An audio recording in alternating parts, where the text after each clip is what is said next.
അപ്പോൾ കമ്പനീസൊക്കെ ഫൈനാൻഷ്യൽ അക്കൗണ്ടിങ്ങും മാനേജറൽ അക്കൗണ്ടിങ്ങും യൂസ് ചെയ്യുന്നത് പോലെ നമ്മൾ സൊസൈറ്റീസ് യൂസ് ചെയ്യുന്ന അക്കൗണ്ടിങ്ങാണ് കോപ്പറേറ്റീവ് അക്കൗണ്ടിങ്. കോപ്പറേറ്റീവ് അക്കൗണ്ടിങ്ങിനെ പറ്റി നോക്കാം.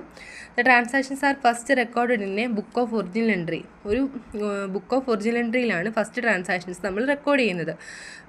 അതെന്താണത്? ജേണലാണ്. ബുക്ക് ഓഫ് ഒറിജിനൽ എൻട്രി എന്ന് പറയുമ്പോൾ അത് ജേണലാണ്. Book of original entry, prime entry എന്ന് പറയുന്നത് ജേണലും പ്രിൻസിപ്പൽ ബുക്ക് എന്ന് പറയുന്നത് ലെഡ്ജറും. It should be noted that the cash book or the day book is the only book of original entry in cooperative society accounting. അപ്പോൾ cooperative സൊസൈറ്റീസിൻ്റെ അക്കൗണ്ടിങ്ങിൽ cash book അല്ലെങ്കിൽ day ബുക്കിനെയാണ് നമ്മൾ എന്ത് പറയുന്നത്? ബുക്ക് ഓഫ് ഒറിജിനൽ എൻട്രി എന്ന് പറയുന്നത്. അടുത്തത് old transactions both cash and credit are entered in day book. Day ബുക്കിൽ cash ട്രാൻസാക്ഷൻസും ക്രെഡിറ്റ് ട്രാൻസാക്ഷൻസും നമ്മൾ എഴുതും. And all money received are entered on the receipt side and account on which money is paid are record on the payment side of cash book. Cash ബുക്കിൻ്റെ debit സൈഡിൽ receipt കിട്ടിയ സാധനങ്ങളും credit സൈഡിൽ payment paid ചെയ്ത ലിസ്റ്റും ആയിരിക്കും നമ്മൾ എഴുതുന്നത്. Credit transactions will appear on both side of the day book. Credit transactions രണ്ട് സൈഡിലും, ഡേ ബുക്കിൻ്റെ രണ്ട് സൈഡിലും ക്രെഡിറ്റ് ട്രാൻസാക്ഷൻസ് വരും. അപ്പോൾ subsequently these transactions are posted in to special and general ledger balance book. At the end of they prepare trial balance അല്ലെങ്കിൽ receipt and disbursement statement for checking the arithmetical accuracy of the books of account. അപ്പോൾ cooperative അക്കൗണ്ടിങ്ങിൽ cooperative societies prepare ചെയ്യുന്നത് എന്താണ്? At the end they prepare trial balance or receipt and disbursement statement.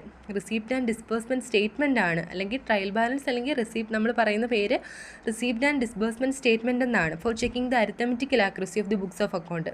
Okay.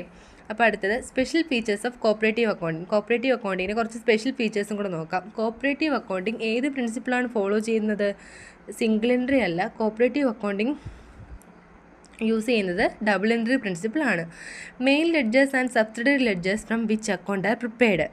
Preparation of trial balance, ഇതൊക്കെ special ഫീച്ചേഴ്സാണ്. The primary societies prepare receipt and disbursement account instead of trial balance. Primary societies trial ബാലൻസിന് പകരം receipt and disbursement അക്കൗണ്ടാണ് prepare ചെയ്യുന്നത്.